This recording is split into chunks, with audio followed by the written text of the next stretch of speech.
इस दुनिया में हर समय इतनी अशांति क्यों रहती है? इसके पीछे क्या लॉजिक हो सकता है? मैं सभी मुस्लिम और क्रिश्चियन लोगों से पूछता हूँ, इन सब का क्या जवाब है आपके पास? आप तो अगले जन्म में विश्वास नहीं करते, इसलिए आप ये नहीं कह सकते कि ये पुराने बुरे काम करने की सज़ा है।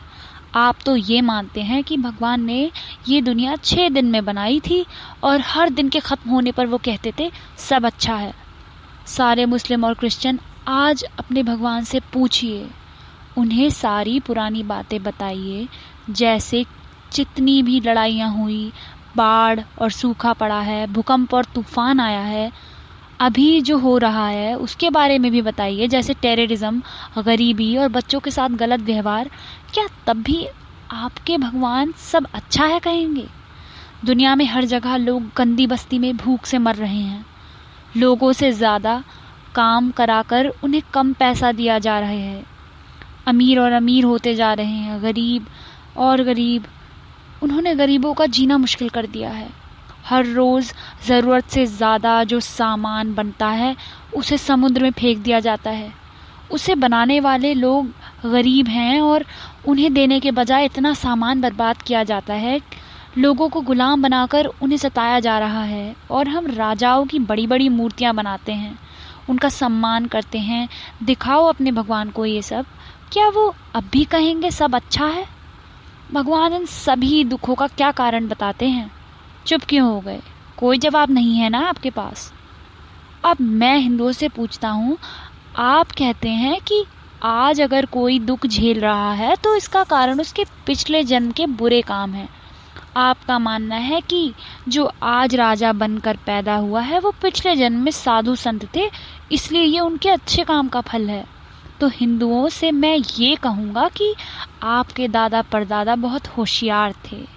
उन्होंने इतनी चतुराई से एक ऐसा सिस्टम बनाया जिसमें बहाना बनाकर बचा जा सके। पर देखते हैं उनकी ये सोच कैसे सवालों का जवाब दे पाती है।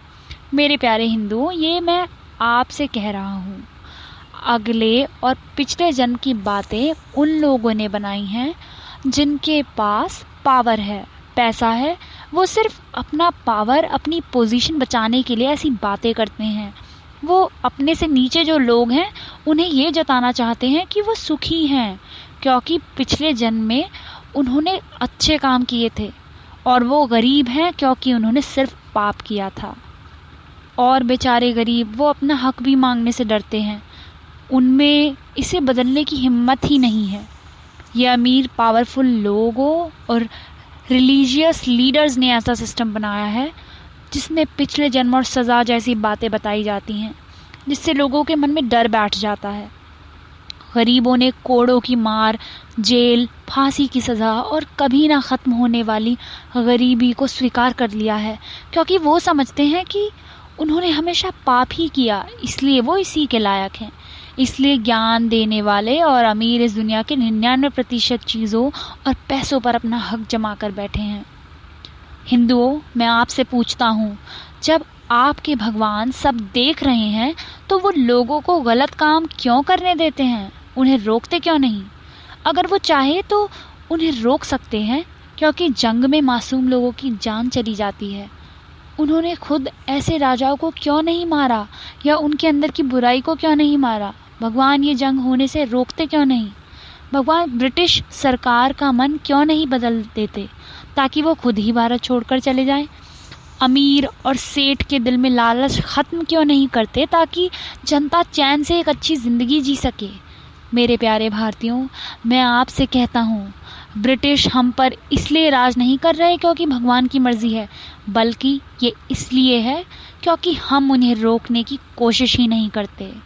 हम उनसे लड़ते ही नहीं।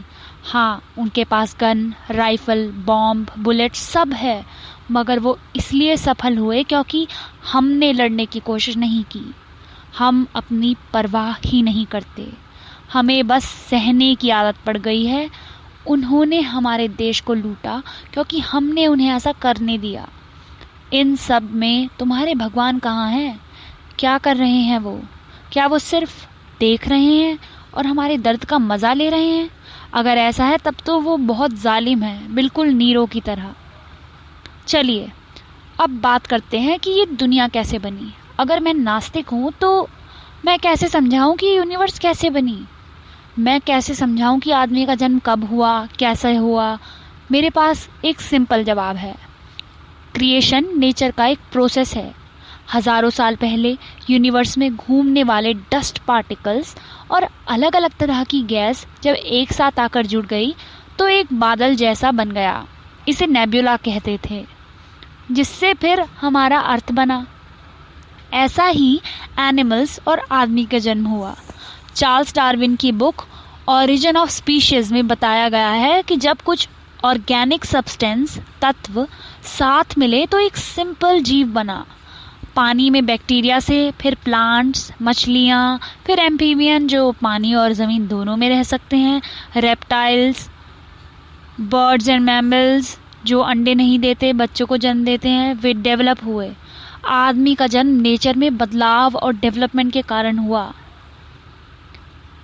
अब आप कहेंगे कि कुछ लोग जन्म से बीमार हैं या उनकी बॉडी में कोई कमी क्यों है? अगर मैं नास्तिक हूँ तो मैं कैसे समझाऊँ कि कोई बच्चा पैदा हुआ तो वो चल फिर क्यों नहीं सकता? कुछ बच्चे देख क्यों नहीं पा सकते? क्या इसलिए कि उसने पिछले जन्म में पाप किए थे? डॉक्टर्स ने इसका कारण खोज लिया है। जन्म के समय कोई भी कमी, चाहे वो बॉडी की हो या माइंड की, सबका कारण जीन्स होता है जो हमें हमारे पेरेंट्स से मिलते हैं। कभी कभी जीन्स की वजह से या प्रेगनेंसी के समय कुछ कमियां रह जाती हैं। ये कोई पिछले जन्म का कारण नहीं होता है। अब आप मुझसे पूछेंगे कि अगर भगवान है ही नहीं तो इंसानों को ये थॉट कैसे आया? मेरा जवाब सिंपल है। लोग भगवान पर वैसे ही विश्वास करते हैं जैसे वो भूत प्रेत पर करते हैं। ये सिर्फ कहानियों और इमेजिनेशन के कारण होता है। भगवान में और भूत प्रेत में बस यही फ़र्क है कि सबका मानना है भगवान एक अच्छी एनर्जी है और सिर्फ अच्छा काम ही करते हैं। इस सोच को इतना गहरा और मजबूत बनाया गया है कि ये अब तक कायम है। इसलिए इंसान ने रिलीजन को ज़िंदगी की मुसीबत का सामना करने के लिए बनाया। उसने भगवान को माता, पिता, भाई, बहन का नाम दिया ताकि अगर कभी वो बिल्कुल अकेला पड़ जाए, जब सब दोस्त और फैमिली साथ छोड़ दे, तब भी उसे लगे कि ऊपर कोई है जो हमेशा उसके साथ है और वो भगवान बहुत शक्तिशाली है जो कभी धोखा नहीं देंगे।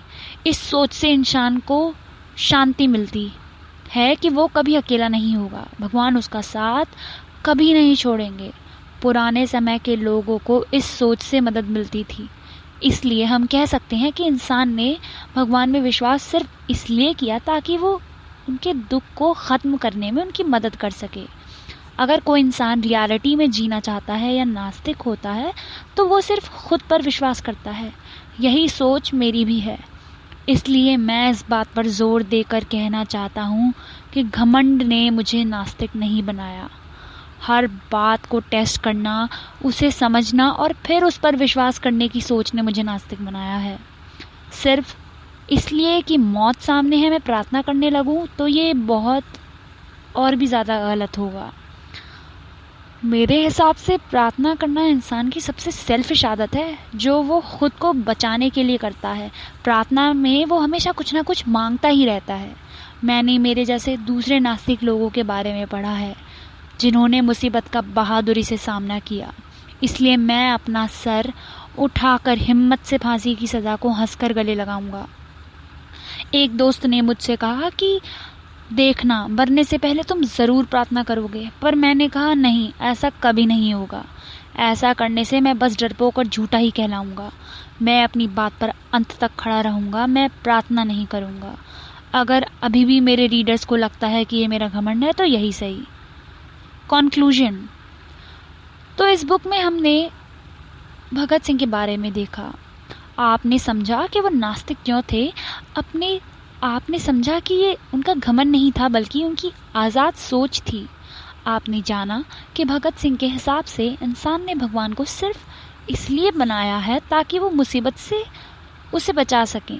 शायद अब हमें सोचने की ज़रूरत है कि क्या नास्तिक होना गलत है? अगर आप भगवान पर विश्वास नहीं करते तो क्या इसका मतलब ये है कि आप लोगों पर हुक्म चलाना चाहते हैं या खुद को भगवान समझ रहे हैं? क्या इसका मतलब ये है कि आप बुरे इंसान हैं? भगत सिंह लोगों की ज़िंदगी बदलना चाहते थे, उसमें सुधार करना चाहते थे। वो चाहते थे कि गरीबी हट जाए, इंडिया आज़ाद हो। और अब इंडिया आज़ाद हो गया है, लेकिन एक स्ट्रॉन्ग डेवलप्ड देश बनने के लिए हम अभी भी मुश्किल का सामना कर रहे हैं।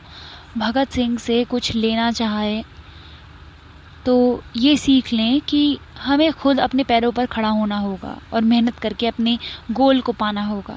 कोई भगवान या कोई एनर्जी ये आपके लिए नहीं कर सकती। हमारे देश का भाग्य हमारे हाथों में है। इसे बचाने के लिए आगे बढ़ाने की जिम्मेदारी हमारी है। आप सफल होते हैं या नहीं, ये सिर्फ आप पर डिपेंड करता है, किसी और पर नहीं।